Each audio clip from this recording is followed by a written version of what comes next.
Hey MVPs, TikTok, YouTube, Patreon, the whole sports world. I'm Rico Knows, and I'm here to give you guys the picks for UFC 304. But before we get into this card and I start talking about the picks, let's go back and look at last week's card. Just a reminder, we went 9-2. 9-2 last week. Yes, we missed a lock for the first time in a long time. Shout out to Lee for being an absolute bum, but it's okay. We went out there and we got the entire main card correct, even when the underdogs are winning. We're getting it right. Shout out to me. Shout out to the MVPs, by the way. Here's some parlays and props. Here's what I want to remind you guys. When we miss, or when you get the chart and you don't know what you're doing, please get to the Discord server if you're an MVP.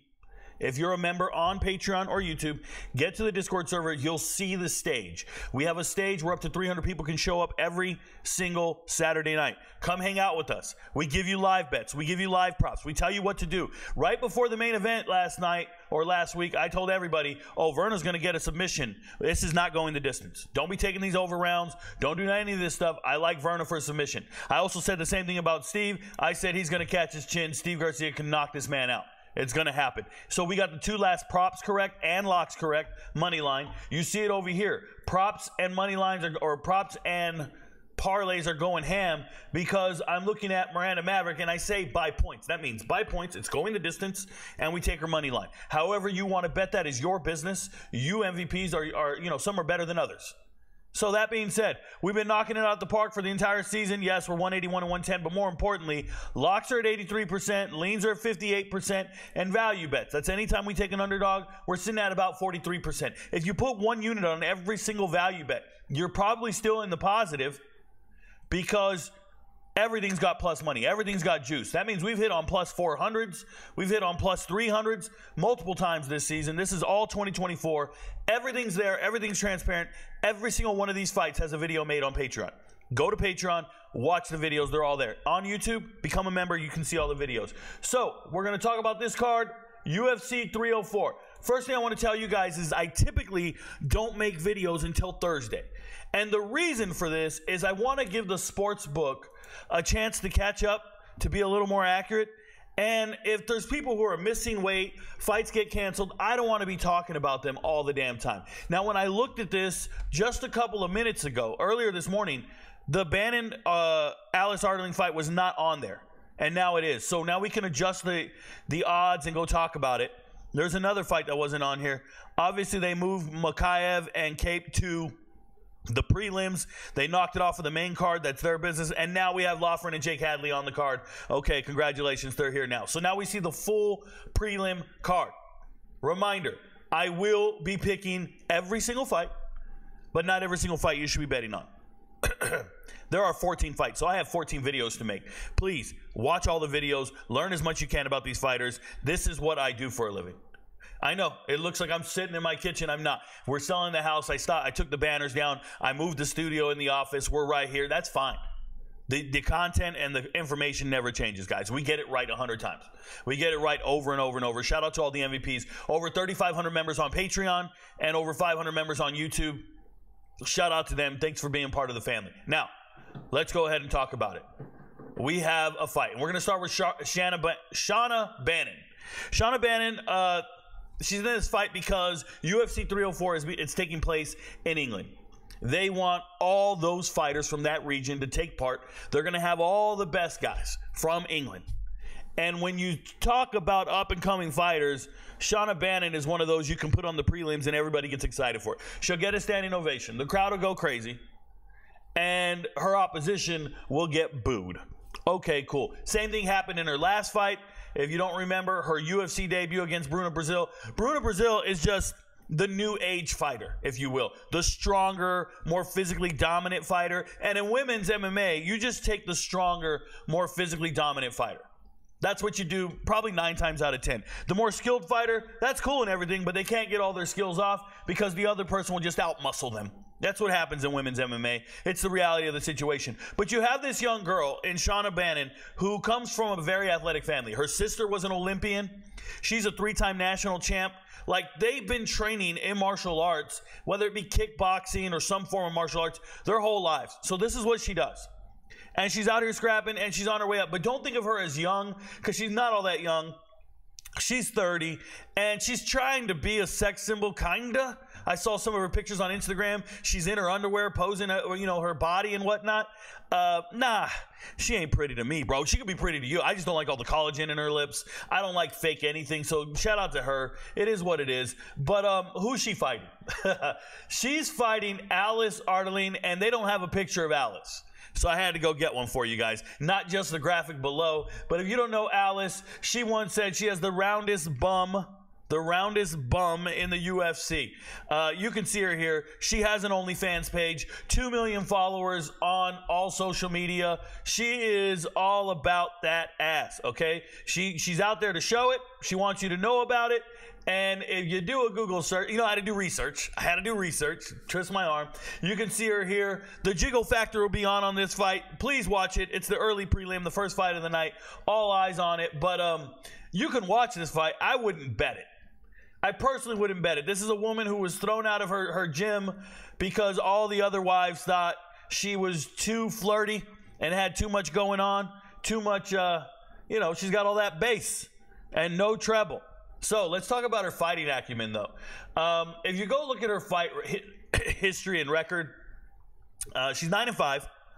She's been on a tear recently, but if you go back and look at the regional scene, she lost to a beautiful Diana Belvita. I can only imagine what the two of them looked like in the octagon back in 2014.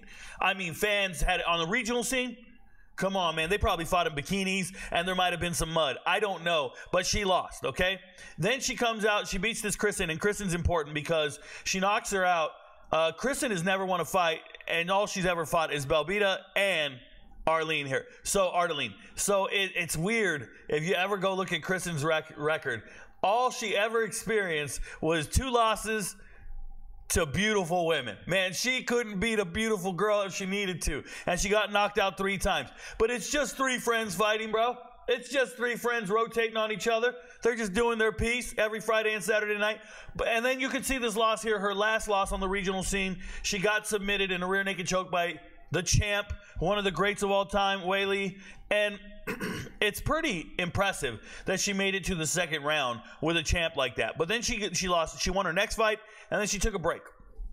And since coming back from the break, some people will tell you, oh my God, she's getting first-round knockouts and submissions. She looks like the Tasmanian devil. She's out there just wild. And I'm going to tell you, she has something called the UFP, or the Universal Fight Plan. She just goes out there to scrap. It looks ugly.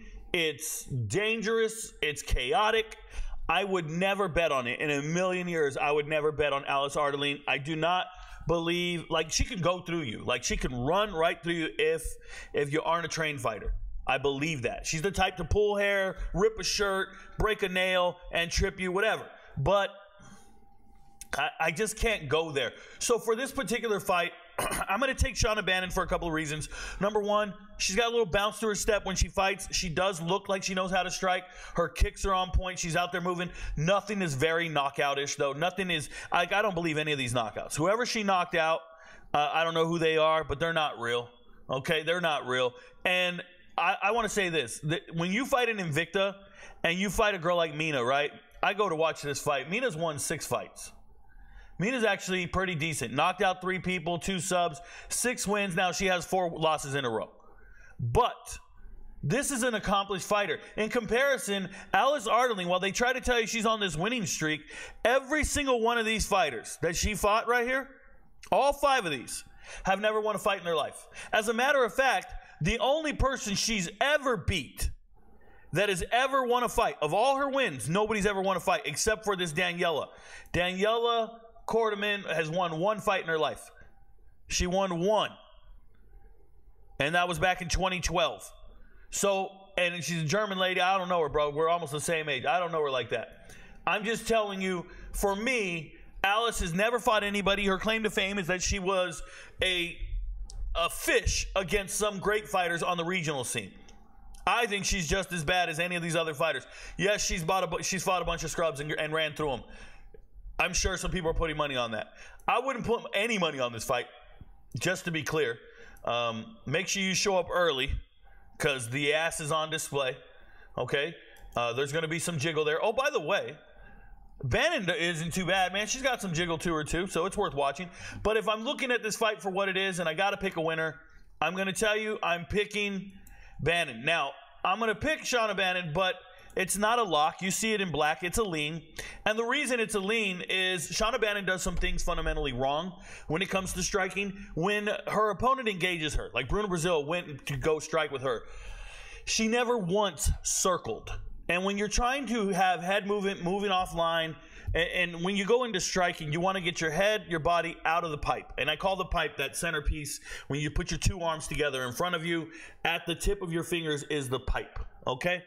You want to be out of your puncher's pipe. So you got to, that's head movement, that's moving, circling, rounding out, and I like to circle away from the power hand. So if you're right-handed, I'm circling to my right or the puncher's left. And I don't see any fundamentals in that regard. Shauna Bannon fights like she's a point fighter, and she thinks it's cool to spar. I'm going to throw a kick, you throw a kick. I'm going to do a punch, you throw a punch. She doesn't circle away to get out of trouble. What she does is back straight away. I'm talking like straight backpedaling. She moves straight back. That is terrible when you're trying to fight a striker because they will keep coming at you, and everything they throw is down the pipe. And if you never move your head off center line or circle and pivot, get to the cage and pivot, whatever it takes, she just doesn't fundamentally do it. It's an error, and I will never bet on a fighter with that type of fundamental error. Like, it's a literal fundamental error that'll get you knocked out. You just keep moving your head back, straight back. You keep backpedaling, but you never turn. It's bad, guys. So I think Shauna Bannon does this fundamentally wrong. But at the same time, I think the crowd's going to be behind her. It could influence the judges. Everybody's going to be screaming.